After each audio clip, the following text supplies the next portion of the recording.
सुनाओ Adani total gas limited. अब देखिए कल जो एक अच्छी खासी तेजी देखने को मिली थी, ऑलमोस्ट हम जो है वो 52 वीक लो से कुछ ही दूर पर रह गए थे। कल यहाँ पर तेजी हो गई तो ऐसा लगा सारी चीज़ें चेंज हो गई, लेकिन आज अगर देखते हैं तो 3% दोबारा यहाँ पर जो है ना गिरावट है। क्या चल रहा है अडानी टोटल गैस में, और इसके अंदर सबसे ज़्यादा गिरावट क्यों है? पूरे अडानी ग्रुप के अंदर अगर आप देखिए तो इतना ज़्यादा गिरावट नहीं, कोई 52 वीक लो के आसपास इतना नहीं घूम रहा जितना कि अडानी टोटल गैस है। तो इसके पीछे का रीजन क्या है जरा देखते हैं। इसके साथ साथ किस लेवल पर जो है वो अडानी टोटल गैस को बाई करना चाहिए, और करना भी चाहिए या नहीं करना चाहिए, ये दोनों बात हम करेंगे। तो सबसे पहले तो आप चार्ट देखिए, ये 1 साल की कैंडल स्टिक का चार्ट है। ये सभी 1 साल की कैंडल स्टिक का चार्ट है, जब से ये लिस्ट हुई है तब से ये चार्ट है। अब आप जरा यहाँ पर ये गौर करिएगा, ऑलमोस्ट इस स्टॉक का लो है 72 रुपये।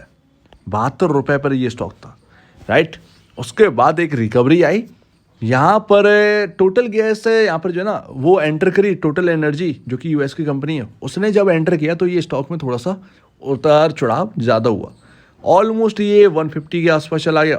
उसके बाद तो पूरा अडानी ग्रुप रॉकेट हो गया। ऐसे में 72 रुपये का स्टॉक आपको ऑलमोस्ट 4000 के लेवल देखने को मिलते हैं।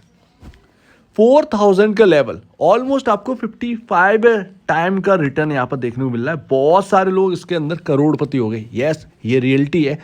कई डीमेट्स अगर आप देखेंगे तो यहाँ पर ना वो करोड़पति हो गए हैं।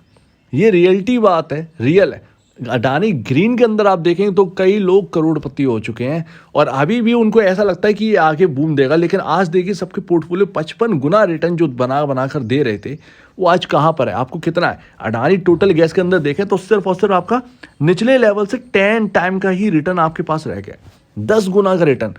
अब इसमें गलती किसकी है? गलती ये है जो पुराने निवेशक है, जो इसके अंदर एंटर कर गए थे और बूम का एंजॉय कर रहे थे। 55 गुना होने पर एटलीस्ट उनको प्रॉफिट बुक कर लेना चाहिए, एटलीस्ट उनको कर लेना चाहिए था, कम से कम आधा प्रॉफिट बुक कर लेना चाहिए था। वो रखे रहे, स्टॉक भी ऊपर ही रहा। जब न्यूज़ आई तो देखिए ये पूरे जो कैंडल्स आपकी इतनी बनी थी, एक झटके में वो एक बिग कैंडल बनी, सब कुछ गायब। तो इसमें सबसे बड़ा फॉल्ट जो है ना वो उन इन्वेस्टर्स का है जो रखे ही रहे। आपने फंडामेंटल देखना चाहिए था, आपको पी रेशियो देखना ही चाहिए था। कम से कम फाइनेंशियल और फंडामेंटल को कंपेयर करना चाहिए था। एंजॉय आपने कर लिया, वो मूव आपने ले लिया, कम से कम सतर्क हो जाना चाहिए था, कम से कम थोड़ा सा बुक कर लेना चाहिए। अगर नहीं किया तो इसमें किसी की फॉल्ट नहीं है, यही मार्केट है, यही आपको देखना होगा। चाहे यूएस हो, चाहे आपका यूके हो, चाहे इंडिया हो, कोई भी मार्केट हो, आपको हर जगह ऐसी स्टोरी देखने को मिलेगी ही। और आप सोचेंगे कि कोई सॉल्यूशन मिल जाएगा, नहीं मिलेगा। इसका कोई सॉल्यूशन नहीं मिलेगा। पहले जो पावर, जो एनर्जी थी स्टॉक्स के अंदर, वो इस वक्त नहीं दिख रही है अडानी ग्रुप के अंदर, राइट। पहले तो गिरते ही नहीं थे, अब इस वक्त ये हाल है कि शॉर्ट सेलिंग बंद है और स्टॉक गिर जाते हैं। आप समझ रहे हैं ना, बाहर एक भी शेयर आप बेच नहीं सकते। तो कुल मिलाकर जो गलती हो गई वो हो गई। अब यहाँ पर जो है, जो नए लोग हैं बाई कर रहे हैं, बहुत ज़्यादा इंटरेस्ट बना हुआ है। ये जो गिरावट है आपके स्टॉक के अंदर सबसे ज़्यादा वो MSCI की वजह से, सबसे ज़्यादा MSCI की वजह से है। वो MSCI यहाँ पर जो है ना उसकी वजह से प्रॉब्लम आ गई। अब वो MSCI की प्रॉब्लम भी घट चुकी है। लेकिन अब इस वक्त क्या है, देखिए अगर कोई बाई करना चाहता है, किस लेवल पर बाई करना चाहिए, मैं आपको शुरू से ही कह रहा हूँ। फंडामेंटल जिस स्टॉक की समझ में ना आए, तुरंत ही अपने आप को टेक्निकल पर शिफ्ट कर लीजिए। अडानी ग्रुप के अंदर अडानी टोटल हुआ, अडानी पावर हुआ, मैंने हमेशा आपको ये कहा है, जब मैंने आपसे ये कहा है तब तक वही चीज़ होते हुए भी नजर आई है। टेक्निकल से अगर आप चले होंगे तो आपको रिटर्न मिला होगा। आपसे मैंने कहा था 2225 का लेवल, 2220 2225 का लेवल अगर पार करेगा अडानी एंटरप्राइजेस, देखिए आज कहाँ पर पहुंच गया था, 2700 का रिटर्न। 3000 का एक्सपेक्टेशन था, लेकिन वो जो न्यूज़ आ गई थी ना, क्लीन चिट नहीं है, उसने सब कुछ बिगाड़ दिया। ऑलमोस्ट वो 3000 हिट भी कर जाता। तो मैं देखूंगा मार्केट कैप, मैं मार्केट कैप्स के हिसाब से चलूंगा। अब देखिए मार्केट कैप के ऊपर दोबारा आएंगे अभी, बट अभी आपको देखिए क्वांटिटी से थोड़ा सा फाइट करवाते हैं। तो अभी आप देखिए जो काम ये कर रहे हैं उसमें सिर्फ और सिर्फ 4 कंपनियां लिस्टेड है, 4 कंपनी के आसपास लिस्टेड है। और यहाँ पर ये 4 कंपनियों का काम एक्चुअल में गुजरात स्टेट पेट्रोनेट शायद इसके अंदर नहीं आती। 3 ही कंपनियां, Adani total gas, Gujarat gas और महानगर गैस। अभी टोरेंट गैस भी इसके अंदर आ चुकी है, अभी IOC भी इसके अंदर ही है, समझ रहे ना। ये सब है पाइपलाइन वाली गैस। अब सिलेंडर वाली गैस खत्म हो रही है, पाइपलाइन के थ्रू यहाँ पर गैसेस पहुँचेगी। और कोई ये नई टेक्नोलॉजी नहीं जिसकी वजह से वैल्यूएशन जो है ना वो चांद पर पहुँच जाए। वो पाइपलाइन का जो कॉन्सेप्ट है वो यूके यूएस में बरसों पहले आ चुका था और वहाँ पर इसी तरीके से काम होता है। अब हमारे इंडिया में पाइपलाइन बिछ रही है और घर घर तक वो गैस पाइपलाइंस के थ्रू पहुँचेगी। पेमेंट भी आपको घर से ही करना होगा, कोई दिक्कत की बात नहीं। जैसे बिजली का पेमेंट हो जाता है वैसे ही सेम टू सेम गैस का भी हो जाया करे, कहीं भी जाने की जरूरत नहीं, कोई पर्ची कटाने की जरूरत नहीं। अच्छी बात है पूरे देश के लिए, इसीलिए ये कंपनियां अच्छी हैं, सब कंपनियां अच्छी हैं, बट वैल्यूएशन इन्वेस्टर्स के लिए होती है। तो अडानी टोटल गैस इस साल 2022 मार्च में 3037 करोड़ की नेट सेल थी, इस वक्त 4000 करोड़ प्लस की नेट सेल है, ठीक है ना। महानगर गैस लिमिटेड की यहाँ पर जो है ना 3560 करोड़ की नेट सेल थी 2022 मार्च में, जो कि 2023 मार्च में 6900 करोड़ के आसपास का पहुंच गया है इनका। तो अभी भी महानगर गैस अडानी टोटल गैस से कई गुना आगे।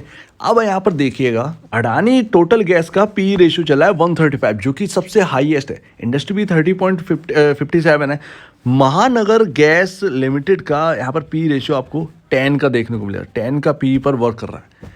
अब आप सोचिए ये 10 का पी बेहतर है या 135 का पी बेहतर है। तो ऑब्वियस सी बात है गिरने की सबसे ज़्यादा गुंजाइश किस में है, इस पी रेशियो में, ना कि इसके पी रेशियो में।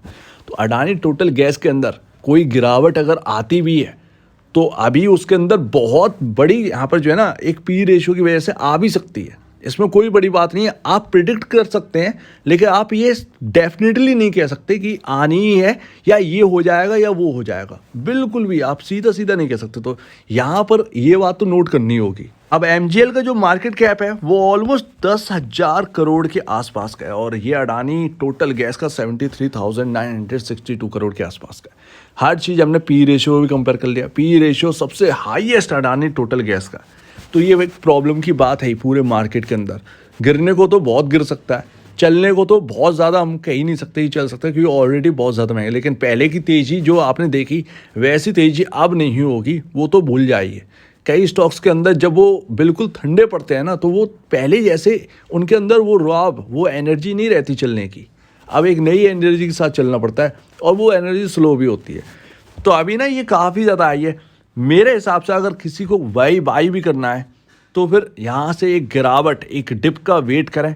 वो डिप काफ़ी ज़्यादा बड़ी हो सकती है, हो सकता है 20% से 30% की भी हो। अगर ये सिर्फ लॉन्ग टर्म इन्वेस्टर्स के लिए, ये सिर्फ और सिर्फ लॉन्ग टर्म इन्वेस्टर्स के लिए कम से कम 30% का डिप यहाँ पर चाहिए, तब जाकर ये असलियत में बाई करने के लिए बनेगा, तब जाकर वैल्यूएशन आपके फिट के हिसाब से बैठेंगी, आपको डर उसके अंदर कम लगेगा। अब चलिए ये तो यहाँ पर समझ में आया कि कम से कम 20 से 30% की गिरावट हो तब जाकर यहाँ पर जो है ना बाई करने के लिए बनेगा।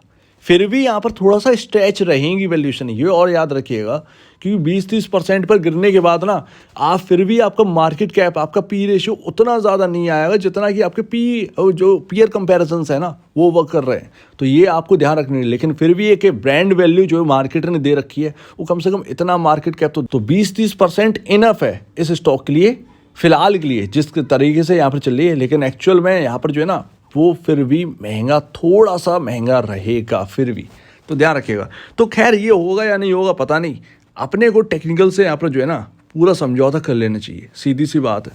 जरा यहाँ पर देखिएगा 633 का लो है, मैंने आपसे कहा था 633 रुपये का लो अगर ब्रीच होता है, ऑलमोस्ट ये मान के चलिए 620 तक का यहाँ पर जो है ना एक एवरेज लेके चलिए 13 पॉइंट का निचले, 633 का आपका 52 वीक लो है, 620 रुपये तक का यहाँ पर जो ना एक लो एक लाइन बना लीजिए।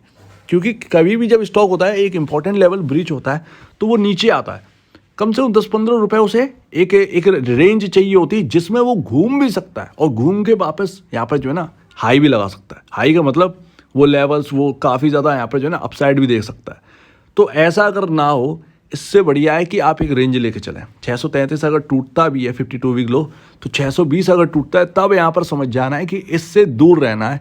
52 वीक लो टूटा, कम से कम एक जो एक जहाँ पर सुधर सकता है स्टॉक वो लाइन वो रेंज भी टूट गई, अब यहाँ से दूर रहना, कुछ भी हो जाए अलग रहना। तो वही यहाँ पर जो है ना दिखता है। बाकी 816 मैंने आपसे इसीलिए कहा था कि ये क्रॉस अगर करता है तो काफ़ी ज़्यादा हाई जा सकता है, क्योंकि 816 पर 2 बार यहाँ पर जो है ना सपोर्ट लिया है और उसके बाद ये सपोर्टिंग लाइन थी, ये सपोर्टिंग लेवल था। 816 ब्रीच कर दिया ये मई के मिड में ऑलमोस्ट, मई की मिड में यहाँ पर ब्रीच कर दिया 816, तो वो जो सपोर्टिंग लाइन थी वो एक रेजिस्टेंस लेवल बन गया। और वही यहाँ पर जो हुआ, जब ये स्टॉक भागा 633 से, तो 816 पर बिकवाली आ गई, स्टॉक वापस 633 के आसपास देखने को मिला है। तो इस पर ये चीज़ पर नज़र रखिए, अगर 620 टूटता है और ये 633 620 का एक रेंज जो है टूटती है, तो दूर रहना है, वेट करना है, पता नहीं कितनी गिरावट इसके अंदर हो सकती है, वो यहाँ पर देखना है। कुल मिलाकर अपने आप को फंडामेंटल पे नहीं, टेक्निकल के ऊपर शिफ्ट कर दीजिए। इससे बेहतर और कुछ नहीं होगा, इससे बढ़िया कुछ नहीं होगा। कम से कम आप बच कर चलेंगे इसके अंदर, जो भी होता रहे, जो भी न्यूज़ आते रहे A to Z, को चाहे क्लीन चिट हो वगैरह वगैरह, बट आपको टेक्निकल बेस्ड पर ही काम करना है। इससे बेहतर कुछ नहीं होगा, ये मेरा मानना है। अब आप यहाँ पर जो है ना अपनी रिसर्च करिएगा। आज फ्राइडे का दिन है, सैटरडे संडे की छुट्टी है, आराम से इसके ऊपर रिसर्च करिए, अपने जो एडवाइजर हैं उनसे बात करिए, अपना एनालिसिस यहाँ पर जो है करके रखिए। मेरा ये कहना है बस। यहाँ पर अगर आपको ठीक लगता है इसके ऊपर आप और रिसर्च करें, तब जाकर यहाँ पर कुछ ना करने की सोचिए ATGL के अंदर। सो उम्मीद है आपको पूरी बात यहाँ पर अच्छी लगेगी। आपका क्या कहना है इसके ऊपर कमेंट सेक्शन में कहिए। और अगर आपको वीडियो प्रॉब्लम है, कुछ पूछना है, कुछ बताना, कुछ कहना है, तो प्लीज़ कमेंट सेक्शन में कहिए। और अब दीजिए मुझे वीडियो देखने के लिए, बता धन्यवाद दोस्तों।